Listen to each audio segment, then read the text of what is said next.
Vendredi matin, la troupe s'active. Dans un peu plus de 24 heures, ils seront sur scène. Mais avant ça, il faudra transformer la salle des fêtes d'Écleux en cabaret.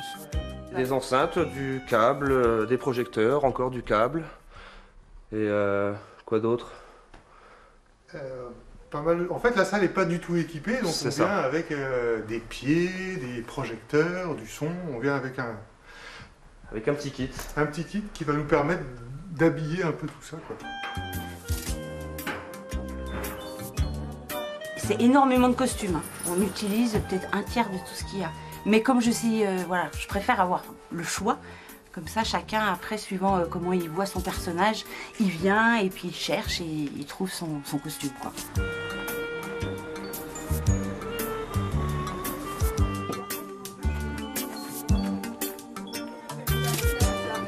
Bienvenue, Colin. Salut Robin. Ça va? Comment ça va?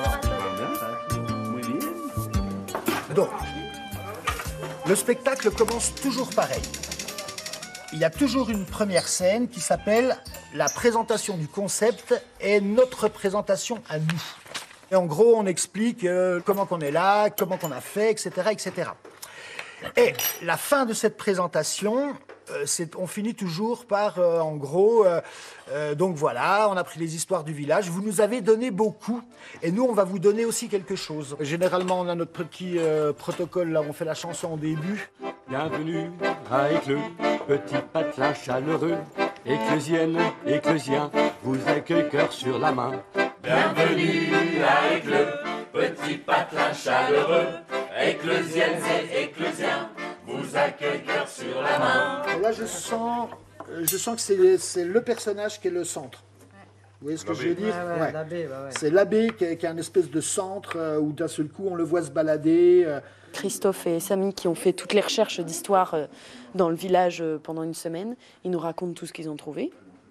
Et puis nous on écoute, on prend des notes de tout ça. En tout cas, elle sort. Toute sa ferme s'embrase. Et l'étape d'après, c'est qu'on va venir vraiment concrétiser nos idées de scène. C'est là où on essaye de les traiter de façon théâtrale pour voir un peu quelle scène on pourrait dégager de ça, comment on va le transformer en le mettant sur scène, quoi. Quelle heure il est? Il est 4h moins 10. Pas mal, on est dans les temps. Quand il fait la messe un peu partout, là, on mélange de trucs différents. Très sensible. De quoi, pardon? S'il fait la messe un peu partout, c'est vraiment deux choses différentes, quoi. Oui, oui. Et puis par-dessus le brasier, on y fait arriver une musique qui est plus apaisée sur la fin. Une musique? Ouais, c'est bien sûr différent d'une création classique, parce que il y a une notion d'urgence, de rebondir avec la contrainte des histoires du village à mettre en valeur ou à traiter artistiquement, mais tout en étant en même temps et fidèle et aussi prendre des libertés dedans pour que il y a une vraie proposition artistique. Je sens bien une voix off que je vais faire micro, moi. C'est vraiment très gentil de nous recevoir. Vous êtes la doyenne du village et on voudrait savoir un petit peu votre histoire. Tu me la fais pas trop gâteuse.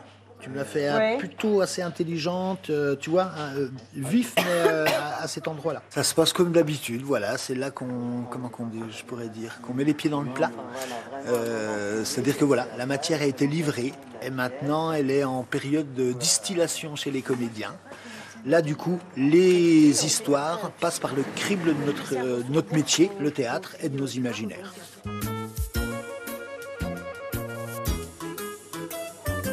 Les récits prennent vie, les témoignages deviennent personnages. Ils y passeront une partie de la nuit. Rendez-vous est donné demain sur scène. Une histoire très banale de garde forestier à un collègue.